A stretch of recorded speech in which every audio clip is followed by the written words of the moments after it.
Hello friends, welcome to your own channel Sadhan. दोस्तों, मैं कुछ नाम स्क्रीन पर दिखा रहा हूँ जो मुझे लगता है कि आप लोगों ने कभी न कभी जरूर इसके बारे में सोचा होगा कि इसमें इन्वेस्ट करूं या ना करूं।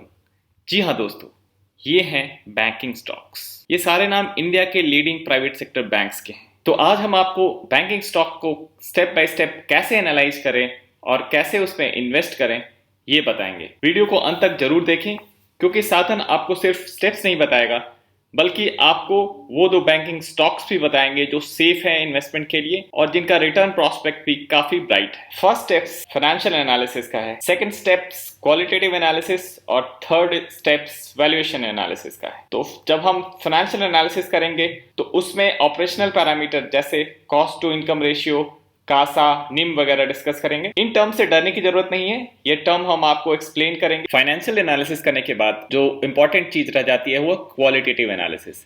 क्वालिटेटिव एनालिसिस में हम बैंक के लेवरेज को देखेंगे, बैंक के बाकी एसेट क्वालिटीज पैरामीटर्स को भी जज करेंगे और हमें बैंक स्टॉक के एनुअल रिपोर्ट को पढ़ के उसकी मैनेजमेंट क्वालिटी के बारे में भी कुछ जानकारियां मिलती हैं, वो भी हम यहाँ पे प्रस्तुत करेंगे। थर्ड स्टेप में हम डिस्कस करेंगे वैल्यूएशन के बारे में। हम समझेंगे कि एक बैंकिंग स्टॉक को समझने के लिए कौन सा वैल्यूएशन पैरामीटर सही होता है। फिर हम डिस्कस करेंगे रिवर्स डिस्काउंटेड कैश फ्लो, जिससे हमें स्टॉक में पोजीशन लेने में हेल्प मिलेगी। सबसे पहले डिस्क्लेमर्स की बात कर लें। We are not SEBI registered advisor and the video is for educational purpose only. Bank के ऑपरेशनल पैरामीटर को जानने का सबसे अच्छा तरीका होता है उसका कॉस्ट टू इनकम रेशियो देखना। अगर बैंक कम कॉस्ट में ज्यादा इनकम जनरेट कर पा रहा है तो वो एक एफिशिएंट बैंक होगा, और अगर बैंक एफिशिएंट होगा तो उसको मार्केट अच्छी वैल्यू करेगी। तो जितना ये रेशियो कम हो उतना ही बेहतर है, और इस पैरामीटर पे सबसे अच्छा बैंक है एचडीएफसी बैंक और नंबर 2 है आईसीआईसी बैंक। सेकंड स्टेप पर आते हैं कासा रेशियो। सीए यानी करंट अकाउंट एंड एसए यानी सेविंग अकाउंट। कासा रेशियो यह बताता है कि अगर किसी बैंक के पास कोई 100 रुपीज है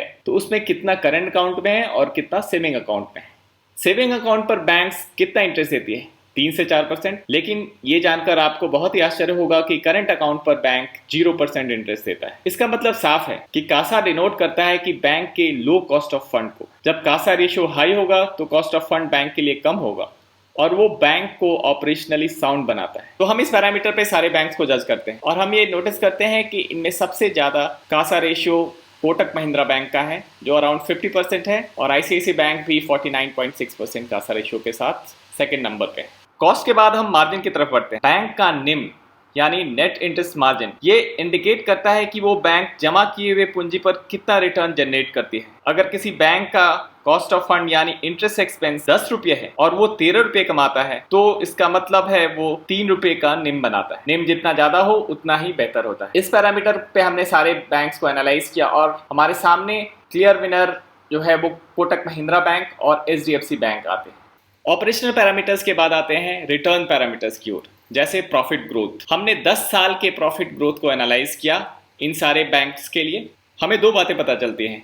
एक बैंक यानी आईसीआईसी बैंक अपने प्रॉफिट बढ़ाने में नाकामयाब रही है, वहीं दो क्लियर विनर हैं कोटक और एचडीएफसी बैंक, जिन्होंने 10 सालों के लंबे पीरियड में लगातार 27 और 26% का प्रॉफिट ग्रोथ किया है। नेक्स्ट पैरामीटर हम डिस्कस करने वाले हैं वो भी काफी इंपॉर्टेंट है, वो है return on assets. Return on asset बताता है कि बैंक कितनी इफिशिएंटली लेंड कर पा रहा है, यानी वो कितना प्रॉफिट जनरेट कर रहा है अपने एसेट्स पर। जितना ज्यादा रिटर्न ऑन एसेट हो उतना ही अच्छा होता है। तो इन पैरामीटर्स पर चारों बैंक्स के रेशियो आपके सामने हैं और आप देख पा रहे हैं कि कोटक महिंद्रा बैंक और एचडीएफसी बैंक इन पैरामीटर्स पे काफी अच्छा कर रहे हैं। नेक्स्ट फाइनेंशियल पैरामीटर है रिटर्न ऑन इक्विटी।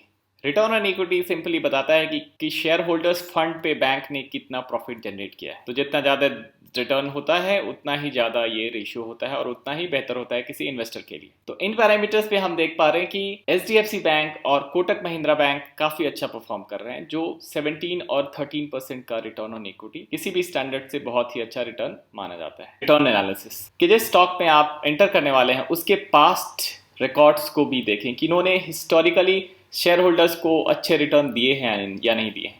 तो हमने 10 साल के रिकॉर्ड निकाले इन सारे बैंक्स और हमें क्लियर विनर पता चलते हैं कि कोटक महिंद्रा बैंक ने 21% से ज्यादा का return over the period of 10 years दिया है, और एचडीएफसी बैंक ने के स्टॉक में जो इन्वेस्टर है वो भी काफी खुश रहे हैं, उन्हें भी 17% का CAGR मिला है, जो बहुत ही अच्छा है।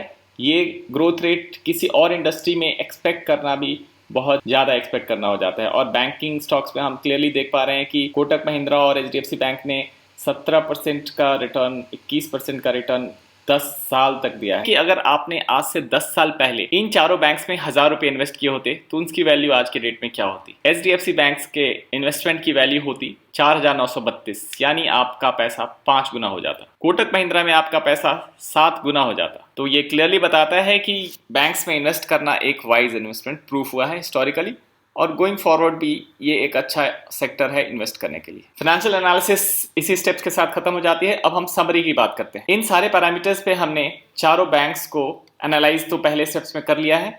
अब हम सारे ग्रीन कलर्स जोड़ेंगे, जहां पे जिन जिन पैरामीटर्स पे जो बैंक अच्छा किया है उसको उसके एक एक पॉइंट मिले हैं। तो किसी भी फैक्टर पे 2 पॉइंट डिस्ट्रीब्यूट हुए हैं, फर्स्ट और सेकेंड को, यानी जो 2 ग्रीन कलर्स हैं वो एक एक पॉइंट्स हैं। तो हमने ये सारे ग्रीन कलर्स कलेक्ट किए और हमें दिखता है कि एचडीएफसी बैंक को 6 पॉइंट मिलते हैं और कोटक महिंद्रा 6 पॉइंट्स के साथ है। आईसीआईसी बैंक और एक्सिस बैंक की हालत बहुत अच्छी नहीं है फाइनेंशियल पैरामीटर्स पर। दोस्तों, फाइनेंशियल एनालिसिस हो जाने के बाद पूरा काम नहीं हो जाता। उसके बाद जो सबसे इंपॉर्टेंट फैक्टर होता है वो है क्वालिटेटिव एनालिसिस। आप किसी स्टॉक्स में इन्वेस्ट कर रहे हो तो आपको समझना चाहिए कि उसकी क्वालिटी कैसी है, उसकी मैनेजमेंट क्वालिटी कैसी है, उसके बिजनेस में क्वालिटी है या नहीं है। तो बैंक के बिजनेस में क्वालिटी है या नहीं है, ये जानने के पैरामीटर्स हैं। उनमें से पहला पैरामीटर है लेवरेज। लेवरेज यानी कितना ज़्यादा डेट उन्होंने लिया है, ये इसको इंडिकेट करता है। ये basically debt by equity ratio ही होता है और जितना कम हो उतना ही बेहतर है। इन पैरामीटर्स पे एचडीएफसी बैंक और एक्सिस बैंक बहुत अच्छा नहीं कर रहे हैं। विनर हैं कोटक महिंद्रा बैंक और आईसीआईसी बैंक। दूसरा क्वालिटेटिव पैरामीटर है एसेट क्वालिटी, जो आजकल काफी चर्चा में है। एसेट क्वालिटी को डिनोट करने के लिए ग्रॉस नॉन परफॉर्मिंग एसेट की रेशियो देखी जाती है। Gross non performing asset divided by total asset, जितना कम जीएनपीए रेशियो हो उतना ही बेहतर है। इन पैरामीटर्स पर 2 रेड सिग्नल्स हैं। आईसीआईसी बैंक और एक्सिस बैंक की जीएनपीए यानी एसेट क्वालिटी काफी खराब। इन बैंक्स में इन्वेस्ट करने से बचना चाहिए और एचडीएफसी बैंक और कोटक महिंद्रा ने काफी अच्छा परफॉर्म किया है रिलेटिवली स्पीकिंग। 1.4% और 2.2% का ग्रॉस एनपीए उनके पिछले साल का रहा है, जो एक डिसेंट नंबर है इस पैरामीटर के लिए। अब हम बात करते हैं इन बैंक्स ने रिस्क कितना लिया अपने रिटर्न जनरेट करने के लिए। तो इसका एक पैरामीटर जो उन्हें एनुअल रिपोर्ट में डिक्लेयर करना पड़ता है वो है रियल स्टेट एक्सपोजर। तो रियल स्टेट एक्सपोजर यानी रिस्की एक्सपोजर, और ये exposure simply asset expose to real estate को टोटल एसेट से डिवाइड करके निकाल दिया जाता है। जितना कम ये रेशियो हो उतना ही बेहतर है किसी इन्वेस्टर के लिए। यहाँ पे भी एचडीएफसी बैंक और कोटक महिंद्रा बैंक ने कम रियल स्टेट को एक्सपोजर दिया है, ये 8 और 9% है, जो कि बहुत ज़्यादा नहीं है। तो ये बताता है कि ये दोनों बैंक्स कंजर्वेटिव हैं और ज़्यादा रिस्क नहीं ले रहे। फ्रेंड्स, अब हम किसी कंपनी की मैनेजमेंट क्वालिटी की बात कर रहे हैं। किसी मैनेजमेंट क्वालिटी को समझना आसान काम नहीं होता, और इसे समझने के लिए साधन ने एक टूल डेवलप किया है। वो टूल है जो कि एनुअल रिपोर्ट से निकल के आता है, वो है मैनेजमेंट कॉम्पनसेशन। किसी भी कंपनी को अपने एग्जीक्यूटिव डायरेक्टर यानी मैनेजमेंट की सैलरी अपने एवरेज एम्प्लॉय की सैलरी से कंपेयर करके बतानी होती है। हमने नोटिस किया कि एचडीएफसी बैंक और आईसीआईसी बैंक में ये रेशियो काफ़ी हाई है। तो एग्जीक्यूटिव सैलरी का सीधा संबंध आपके प्रॉफिटेबिलिटी से है। अगर इनकी सैलरी काफ़ी ज़्यादा है तो वो बैंक की प्रॉफिटेबिलिटी को हिट कर जाता है। हालांकि ये नंबर इतना ज़्यादा नहीं है, लेकिन एक रेड सिग्नल जो हमें एचडीएफसी बैंक के केस में सामने आता है वो है मिस्टर आदित्य पुरी, जो वहाँ के एमडी है। उनकी सैलरी 13 करोड़ है, जो और वो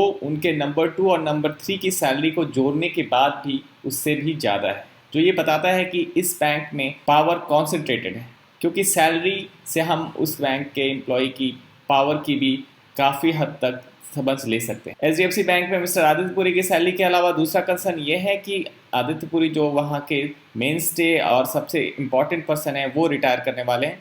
तो वहाँ एचडीएफसी बैंक की सक्सेशन प्लानिंग पे एक क्वेश्चन मार्क पैदा हो जाता है। तो इस पैरामीटर पर हमें सबसे क्लीन जो बैंक निकल के आता है वो है कोटक महिंद्रा बैंक। अब हम क्वालिटेटिव एनालिसिस की समरी की बात करें तो इन पैरामीटर्स पे सबसे ज़्यादा मार्क्स मिलते हैं कोटक महिंद्रा बैंक को। तो ये उनकी मैनेजमेंट क्वालिटी को प्रूव करता है। और सेकंड नंबर पे एचडीएफसी बैंक। तो राउंड 2 के विनर अगेन वही कोटक महिंद्रा बैंक और एचडीएफसी बैंक। फाइनेंशियल एनालिसिस और क्वालिटेटिव एनालिसिस के बाद हम समरी की बात करते हैं। इन दोनों पैरामीटर्स को जोड़ने के बाद जो 2 नाम सबसे ज़्यादा प्रोमिनेंट हैं वो हैं कोटक महिंद्रा बैंक और HDFC bank. Kotak Mahindra 10 parameters पे काफ़ी स्ट्रॉन्ग है और HDFC भी 8 पैरामीटर्स पे काफी स्ट्रॉन्ग। बाकी दो ICICI बैंक और एक्सिस बैंक क्लियरली इस रेस में पीछे छूट जाते हैं। दोस्तों, क्वालिटेटिव और फाइनेंशियल एनालिसिस के बाद हम मूव करते हैं सबसे इंपॉर्टेंट पार्ट की तरफ, वो है वैल्यूएशन। और वैल्यूएशन एक साइंस नहीं है, ये आर्ट है। मैं आपको बताने वाला हूँ कि एक बैंक को वैल्यू करने का राइट मैट्रिक्स क्या होता है। आपने P/E सुन रखा होगा, लेकिन बैंक में P/E वर्क नहीं करता है। इस पे हम एक सेपरेट वीडियो बनाएंगे, आप जरूर देखिएगा। फिलहाल मैं बात करूं सही मैट्रिक्स की जो किसी बैंक को वैल्यू करता है, और वो है price to book value. Book value वो होती है जो किसी शेयर के शेयर होल्डर्स इक्विटी को डिनोट करती है। शेयर होल्डर्स इक्विटी होती है एसेट माइनस लायबिलिटी। तो कैलकुलेट करना मुश्किल नहीं होता, लेकिन ये जाने कि प्राइस टू बुक वैल्यू दूसरी इंडस्ट्री में वर्क नहीं करता, बट बैंकिंग में ये सबसे अच्छा मैट्रिक्स होता है। क्यों? क्योंकि बैंक्स में एक खास बात होती है कि इनके एसेट्स और लायबिलिटी मार्क टू मार्केट होते हैं। सपोज आप किसी फर्नीचर की दुकान के ओनर हो, तो आपके फर्नीचर की वैल्यू अगर आपने 100 रुपये में खरीदी थी, तो हो सकता है उसकी वैल्यू 200 हो गई हो या 50 रुपये हो, आपको पता नहीं, जब तक कि कोई ग्राहक आकर के उसे खरीद नहीं ले जाता, क्योंकि आप उसकी वैल्यूएशन नहीं कराते रहते। लेकिन बैंक के केस में ऐसा नहीं होता। बैंक के केस में अगर उसने 100 रुपये का लोन किसी को दिया हुआ है, तो उसकी क्रेडिट रेटिंग वो हमेशा कैलकुलेट करता रहता है। उसकी क्रेडिट रेटिंग की बेसिस पे उस एसेट की वैल्यू होती रहती है। अगर वो स्टैंडर्ड एसेट है तो उसकी वैल्यू 100 रुपीज़ ही मानी जाती है। तो इस तरीके से उसकी एसेट और लायबिलिटी दोनों की वैल्यू प्राइस इन रहती है। बैंक की बुक वैल्यू उसकी फेयर वैल्यू या मार्केट वैल्यू को रिप्रेजेंट करता है। For this simple plain fact, bank को प्राइस टू बुक वैल्यू से जज करता है। अब हम डिस्कस करें, प्राइस टू बुक वैल्यू हमेशा आइडियली 1 होना चाहिए, लेकिन कुछ केसेस में जहाँ पे नॉन परफॉर्मिंग एसेट काफ़ी ज़्यादा हो, जैसा कि SBI, बैंक ऑफ इंडिया और BOB जैसे PSU के साथ हुआ, तो वहाँ पे मार्केट ने उसे लेस देन 1 का प्राइस टू बुक वैल्यू दे रखा है। और कुछ केसेस में जहाँ पे टेक्नोलॉजिकल सुपीरियोरिटीज या फिर ग्रोथ अपॉर्चुनिटीज काफ़ी ज़्यादा हैं because of number of branches और लोकेशन ऑफ ब्रांचेज, तो वहाँ पे प्राइस टू बुक वैल्यू 1 से ज़्यादा दिया हुआ है, जैसे HDFC बैंक और कोटक महिंद्रा बैंक के केस में। ये चार्ट है HDFC बैंक और उसके पीयर्स की प्राइस टू बुक वैल्यू। तो आपको प्राइस टू बुक वैल्यू 3.25 ज़्यादा लग रहा होगा, क्योंकि एवरेज जो है वो 2 के आसपास है।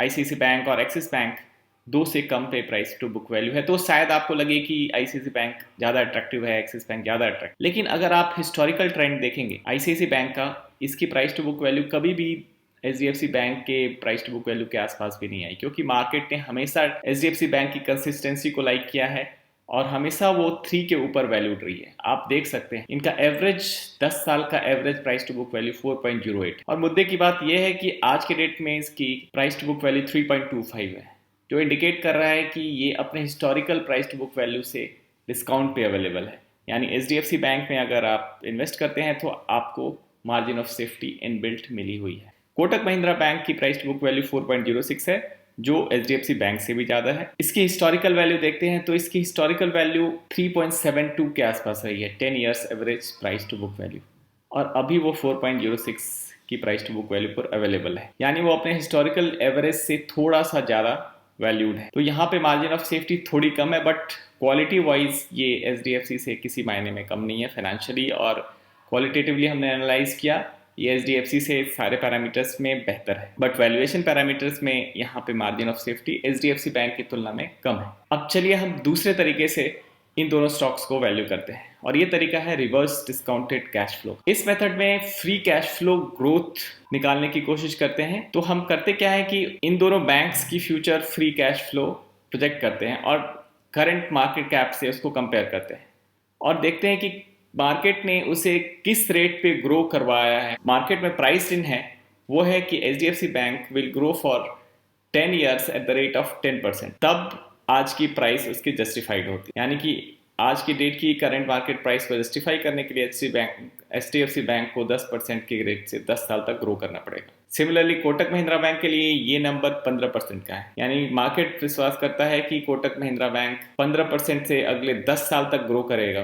और उसी हिसाब से उन्होंने कोटक महिंद्रा बैंक को वैल्यू किया हुआ है। इसका मतलब है कोटक महिंद्रा बैंक को मार्केट ने ज्यादा वैल्यू किया हुआ है। अब हम आते हैं साधन क्या सोचता है कोटक महिंद्रा बैंक के बारे में। फाइनेंशियल एस्पेक्ट में हम कोटक महिंद्रा बैंक की स्ट्रॉन्ग कासा और उसके कारण उनकी निम में जो लीडरशिप है उसको अप्रिशिएट करते हैं। साथ ही उनकी लीन बैलेंस शीट भी बहुत ही लाइकेबल है। इनकी प्रॉफिट ग्रोथ कंसिस्टेंट रही है। क्वालिटेटिव एस्पेक्ट्स की बात करें तो इनकी मैनेजमेंट क्वालिटी सुपीरियर है। इन्होंने हमेशा रिस्क कम लिया है और इस वजह से इनकी एसेट क्वालिटी डिसेंट रही है। वैल्यूएशन एस्पेक्ट पे जो अभी हमने डिस्कस किया कि मार्केट इन्हें 15% के ग्रोथ रेट से ग्रो करने की अजम्पशन लेकर बैठा है, जबकि इनका हिस्टोरिकल ग्रोथ रेट 27% का रहा। उसके अगेंस्ट ये 15% से ग्रो करे ऐसा मार्केट सोच रहा है। तो अगर आप विश्वास करते हैं कि ये 15% से ज़्यादा ग्रो करेगी, जो कि हिस्ट्री इनके सपोर्ट में है, तो फिर ऐसी बैंक में आपके लिए एक मार्जिन ऑफ सेफ्टी है। लेकिन अगर आप ये सोचते हैं कि 15% तक ये ग्रो नहीं कर पाएगी फॉर नेक्स्ट 10 ईयर्स, तो आपको इस स्टॉक में पोजीशन नहीं लेनी चाहिए। अब हम बात करते हैं एचडीएफसी बैंक की। एचडीएफसी बैंक के फाइनेंशियल एस्पेक्ट पे सबसे अच्छी बात है उसकी कॉस्ट लीडरशिप। दूसरी अच्छी बात है उसकी market leadership. Private sector banks में सबसे बड़ा बैंक है और इनकी प्रॉफिट ग्रोथ कंसिस्टेंट रही है। क्वालिटेटिवली एस्पेक्ट में इनका रोबस्ट प्रोसेस, बैंकिंग जो प्रोसेस इंडस्ट्री और इनके प्रोसेस काफी स्ट्रांग है, और इनकी रिस्क एवर्जन जो इनकी एसेट क्वालिटी को काफी सुपीरियर बनाता है, ये इनकी लाइकेबल एस्पेक्ट है। वैल्यूएशन में सबसे इंपॉर्टेंट बात है कि मार्केट ने इसे बहुत कम रेट यानी कि 10% की ग्रोथ से प्राइस्ड इन किया हुआ है। और अगर आप सोचते हैं कि ये 10% से ज़्यादा पे ग्रो करेगी, क्योंकि हिस्ट्री इसकी सपोर्ट कर रही है, 26% ग्रोथ रहा है ओवर पास्ट 10 ईयर्स, तो आप एचडीएफसी बैंक में पोजीशन ले सकते हैं, क्योंकि आपकी margin of safety built in है। आशा है आपको हमारा ये वीडियो पसंद आया होगा। अगर आपको ये वीडियो पसंद आया तो प्लीज़ सब्सक्राइब करें, क्योंकि हम स्टॉक मार्केट के बेसिक सूत्र को आपके सामने प्रस्तुत करने वाले हैं, इसलिए प्लीज़ सब्सक्राइब। Thank you.